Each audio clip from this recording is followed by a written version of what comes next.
You state that so they know you're addressing them. Without further ado, we are very proud to present Captain David Bartlett, and he is also running for Columbia County Sheriff this year. Everybody, welcome Captain David Bartlett.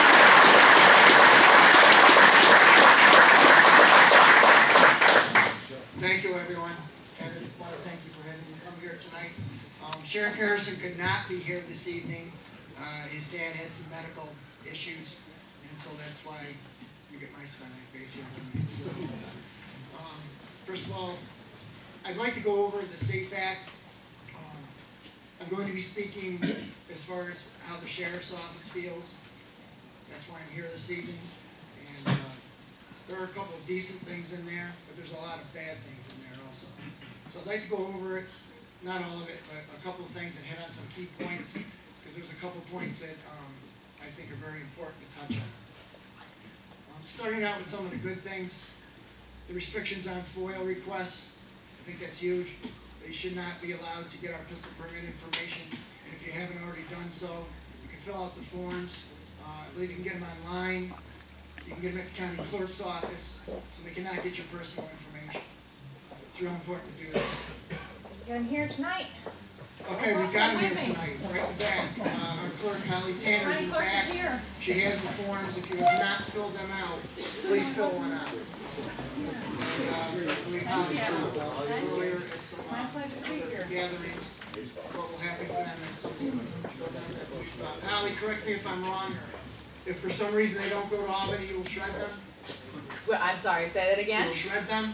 Yeah, if something happens where they want to... If anyone has questions about the opt-out form or other issues that affect the county clerk's office, I'd be happy to address them.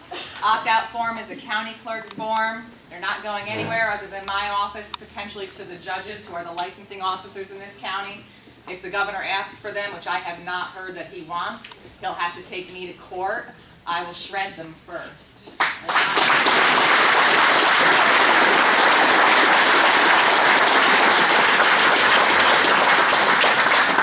Please fill out one of those forms if you haven't already done so. Could you turn the volume up a little bit? Again? The volume. I guess I'll have to pick it up off here. It's the first time anybody ever told me they couldn't hear me. Another important part of this bill that I think is super important, I'm a volunteer fireman up in the Palmer Engine and Hose Company. And the killing of first responders, firefighters, EMS providers, and police officers. I had a drill last month with my firefighters. I'm a first lieutenant there.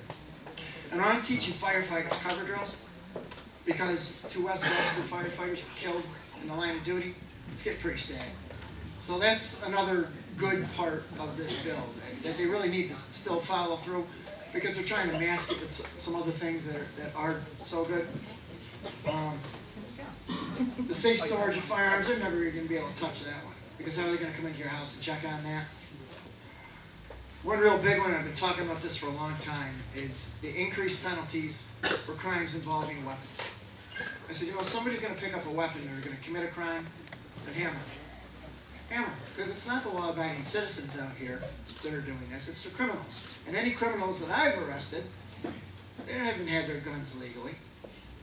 They don't have their pistol permits. They haven't gone and purchased them. It's not the law-abiding citizens that are there to money. So I think that's another very important part of that bill. It's up to crime. If they get caught with a weapon, then hammer them. No, you know, something, hey, you're going to look at 5 years minimum or whatever they want to do. But go after them with that. Let me check my cheat sheet here. I'm going to get into the bad things here. So I can talk all day on some of the good stuff. What's an assault weapon? Yeah, exactly. Exactly. The definition's too broad. I saw a great picture and everybody loves Facebook now. There you go. Everybody loves Facebook.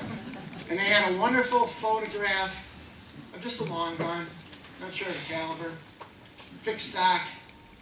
It was legal. They go throw a thumbhole stock on it. It's now considered an assault weapon. What's the difference? Most thumbhole stock weapons are used for what? Targeting, hunting. Now it's an assault weapon.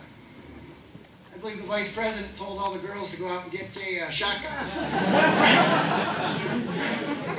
tubular magazine that's too, or a tubular magazine that's too big. It's an assault weapon. What if they go and they get the dreaded pistol grip shotgun? It's an assault weapon. So it's pistol grip in the New York State law. With a pistol grip. Semi-automatic. So the definition's too broad. They really need to look at this. If it has a bayonet lug on it, 99% of people don't even know what a bayonet lug is unless you're really into weapons. So you really need to look at that section.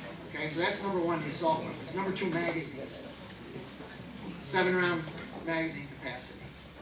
I can go get 100 7-round magazines, and I got 700 rounds on me to go out and have carnage and go in and hurt people. I can switch out a magazine just as quick. The ammunition. Going and taking and just going after us as far as with the ammunition. What's that going to stop? It's not the guns, people. It's the people behind the guns. It's not the weapons.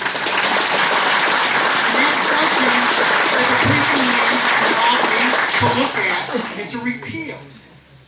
They're coming after law-abiding citizens. And I can tell you right now, Sheriff Harrison has come out, as well as the majority of the sheriffs in the county or in the state, and they're against this law, this bill. This bill wasn't even done right.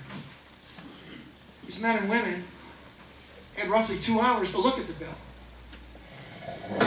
40-page bill? I can't read 40 pages at 1 o'clock in the morning. I'm going to tell you that right now, when they're trying to stuff it down my throat. Number one. Number two, there's a little section that was violated. Article 3, Section 14 in the New York State Constitution. It's supposed to give these men and women 3 days to look at any type of bill that comes through, unless it's an emergency. I don't think this is an emergency to do this. Not by any means. So to stuff it down these people's throats at the wee hours of the morning, I think was totally unjust and absolutely was wrong. And thank God we have people like this who are sitting up here today that are standing up for our bill.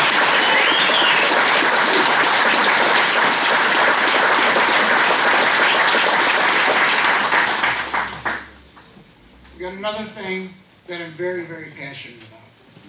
I'm the chairman of the Columbia County Safe School Committee. And it's comprised of all the agencies, the law enforcement agencies, the full-time agencies in Columbia County. And we actually come and we're a resource for our schools.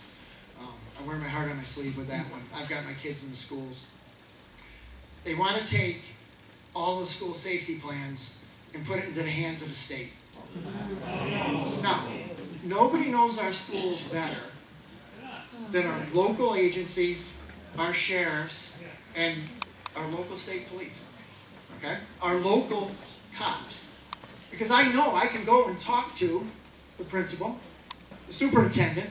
I have all the superintendent's numbers for every single school here, right here. And I know that I can call them at 3 o'clock in the morning if I have an issue. So I'm dead set against that part of the bill. Because it's absolutely ridiculous to stick it up in New York State, up in Albany, where people that don't even have any names down here. They don't have the slightest clue what the issues are in the schools. Dead set against that one section. And that's one section that absolutely needs to be repealed also.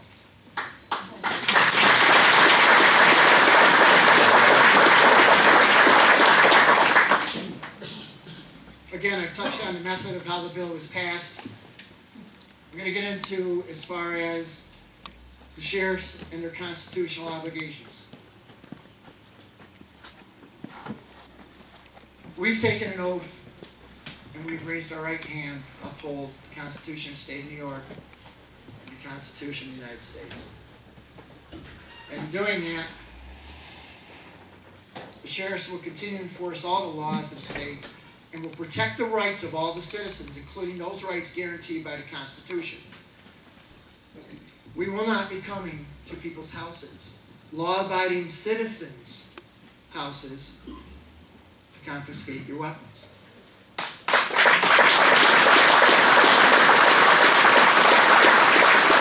Law-abiding citizens are not the problem here. The criminals are the problem. And this bill needs to be repealed. There's already a lawsuit going in Albany, which I believe they have to go to Buffalo to take care of this, or even moving it out of his venue. And let's be honest, people. Somebody wants to move to Washington in 4 years.